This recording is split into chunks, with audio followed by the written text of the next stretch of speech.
ఎలా ఉంది? మనం ఈ క్వశ్చన్ అడగద్దు, చాలా బాగుంది. మూవీ బాగాలేదని ఆప్షనే లేదు ఫస్ట్.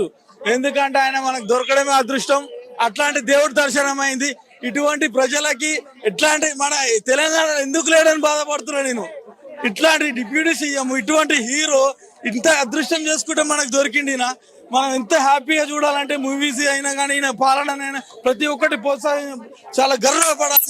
కీరవాణి మ్యూజిక్ డైరెక్టర్ ఎలా ఉంది? కీరవాణి ఆయన బ్యాక్గ్రౌండ్ మ్యూజిక్ ఇచ్చిండబ్బా. అసలు పవన్ కళ్యాణ్ నడుచుకుంటూ వస్తుంటే మనం రియల్ గా మనకి లైవ్ లో చూసినట్టు అనిపిస్తుంది. Is the best performer. So ఆ హింట్ అనేది పార్ట్ 2 కోసం వెయిట్ చేయాల్సిందే. ఇంకా పార్ట్ 1 అయితే సూపర్ నచ్చింది నాకు. సో ఆ విఎఫ్ఎక్స్ దగ్గర కొంచెం ఇంకా బాగా వర్క్ చేసింటే బాగుండు అనిపించింది. సో పవన్ కళ్యాణ్ హైలైట్, ఇంకా వేరే ఏం లేదు, వన్ మ్యాన్ షో అంతే.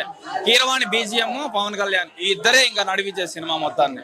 సో ఇంకోటి ఏంటంటే ఈ మన వాళ్ళు ఏంటంటే పవన్ కళ్యాణ్ కంటే దాని లోపల వాళ్ళ స్టోరీ ఏం చూపించారు, వాళ్ళ మొగల్స్ అన్యాయం ఏం చూపించారు, అది అందరికి రీచ్ అయితే బాగుంటుందని నా ఇది అంతే. సో ఖచ్చితంగా అందరూ ఫ్యామిలీతో చూడాల్సిన విషయం, మన చరిత్ర గురించి తెలుసుకోవాల్సిన విషయం, అందరూ తప్పకుండా చూడాలని.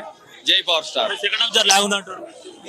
లాగ్ అనేది ఇప్పుడు అదే దాన్ని బట్టి మనం చూసే దాన్ని బట్టి ఉంటుంది. ఫర్ ఎగ్జాంపుల్ ఇప్పుడు నాకు ఫస్ట్ హాఫ్ నచ్చింది, సెకండ్ హాఫ్ లో స్టోరీ చూపించాలి కాబట్టి ఫ్రాంక్ గా మాట్లాడితే ఆ విఎఫ్ఎక్స్ ఉంటుంది కదా, అది కొంచెం ఇంకా బాగా వర్క్ చేసింటే బాగుంటుంది అనిపించింది. సాంగ్స్ ఎలా ఉన్నాయి? సాంగ్స్ సూపర్ ఉన్నాయి.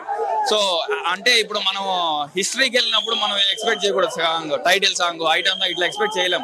సో ఆ హిస్టరీకి సంబంధించిన సాంగ్స్ వరకు అక్కడికి ఓకే మ్యాచ్